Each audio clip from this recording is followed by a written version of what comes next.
from the other side of that aisle, who's a part of that bipartisan deal I just asked Senator Paul about. It's Democratic Senator Michael Bennet of Colorado, who joins me now from Denver. Senator Bennet, welcome back to the show, sir.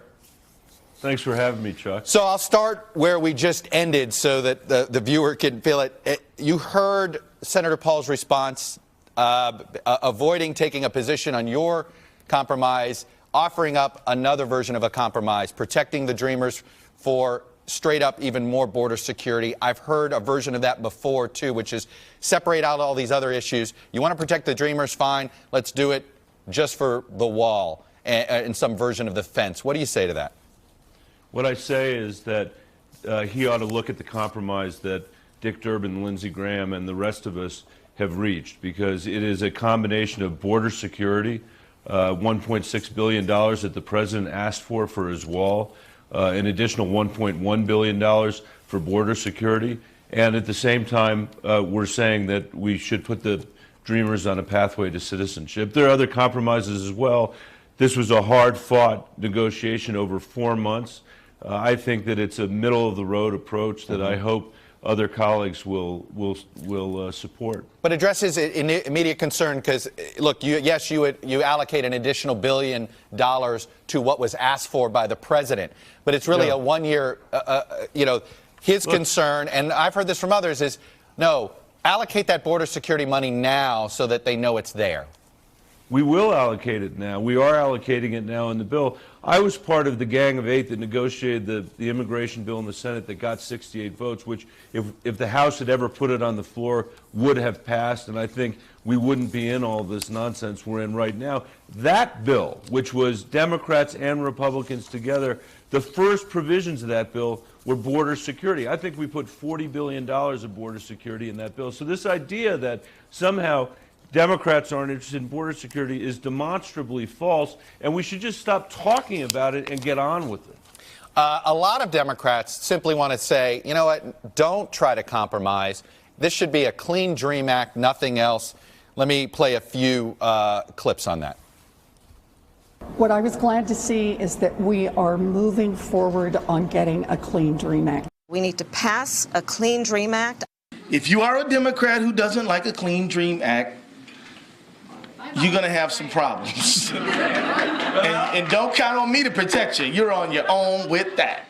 That last comment was the deputy chair of the Democratic Party, Senator, saying essentially compromising on DACA with border security is somehow a negative litmus test inside the Democratic Party. What do you say to that?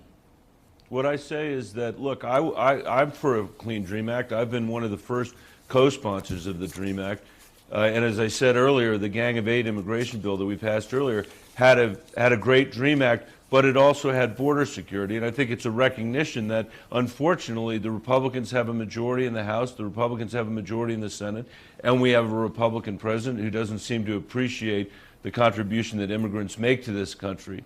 And I think that the agreement that Lindsey Graham and Dick Durbin and the rest of us have reached is a principled compromise. I hope people will explore it. There should be more of that in Washington, not less, in my view.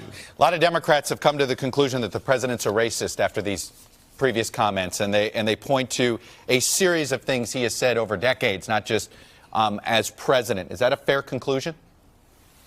I was raised not to call people a racist on the theory that it was hard for them to be rehabilitated once you said that.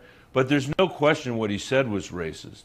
There's no question what he said was un-American and completely unmoored from the facts. He seems to have this impression that immigrants to the United States, like my mom and her parents, who were Polish Jews who came here after the Holocaust, somehow, come to the United States and just are lazy.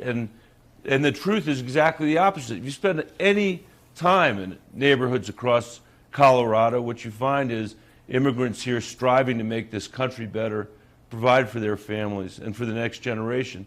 So I think he has no idea what he's talking about. And on the question of what's in his heart, do you have any thought, Chuck, that he would have called into question Barack Obama's birth certificate if Barack Obama were white? That's been an open question on that debate for a long time. Let me ask you this about the view of working with President Trump in general. There are many Democrats, and I'm sure you hear from them, that say, stop. you're enabling them when you work with them. What do you say to that? This is a trying time in the country. I could never have imagined that we would have elected Donald Trump or someone like Donald Trump president. And I still worry about what that says about where we are as a democratic republic. But having said that, we need to work for the benefit of this country, its place in the world, for the next generation of Americans. And this immigration compromise is a very good example of that. Donald Trump delineated 4 issues that he thought had to be dealt with in this immigration bill: DACA, border security, what he calls chain migration, and diversity visas. Those 4 things are dealt with in our bill because it's a recognition that he was elected president of the United States. But we still have an obligation to do the right thing for the country, and we'll continue to try to do that. I think that it's incumbent on members of Congress, whether they're Democrats or Republicans, to elevate the things that really make us special as a country, including our commitment to being a nation of immigrants, but also our commitment to the rule of law. And both of those things are at work in this compromise that we've made in the Senate around immigration. You use some troubling words there. You said these are trying times, and you worry we're not going to recover from it. I mean, that's, I don't want to say it's apocalyptic. That's a little too strong of a description, but that's pretty demoralizing. And so I guess the question is, you're an elected official. What's your obligation to do something about this? Well, I think every elected official, and frankly every American, has an obligation to do something about this. We are a nation of immigrants. We are committed to the rule of law. The Founding Fathers, when they set this country up, knew they were setting up something that had never existed before in human history, which was a democratic republic. We would be self-governing. And they knew as a definitional matter that we would have disagreements. And they set up a bunch of very elegant mechanisms for us to resolve those disagreements. And it's now up to our generation to decide whether we're going to destroy those mechanisms, where we're going to have unprincipled disagreements in Washington that actually don't advance the interests of the American people or the interests of this republic, or establish us as the example that we've set over generations, making that republic more democratic over time, when we're in a world filled with sectarian violence. People can't get along with each other. Whether we're going to set that example, America needs to be that example. So I'm not apocalyptic about it, but we have to take our obligations as citizens and as elected officials very seriously in this moment in our history, just as people have done it at very important inflection points all across the history of this country. Before I let you go, is it worth shutting down the government if a DACA compromise doesn't happen? Chuck, I hope it doesn't come to that. I think that politicians in Washington... It is potentially worth it?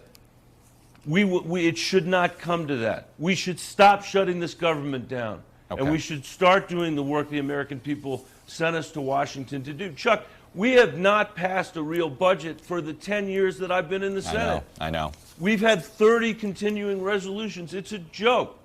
And places like China and Iran and North Korea are not waiting us to, for us to figure out this Potemkin politics that we're having. All right. It's time for us to pull together as Americans, as the sons and daughters of immigrants, and do what our parents and grandparents did for us. That's what we need to do for our kids. Senator Bennet, appreciate it. I wish I could go further, but I'm running out of time. I appreciate you coming on and sharing your views, sir. Thanks, Chuck. Hey, NBC News fans, thanks for checking out our YouTube channel. Subscribe by clicking on that button down here, and then click on any of the videos over here to watch the latest interviews, show highlights, and digital exclusives. Thanks for watching.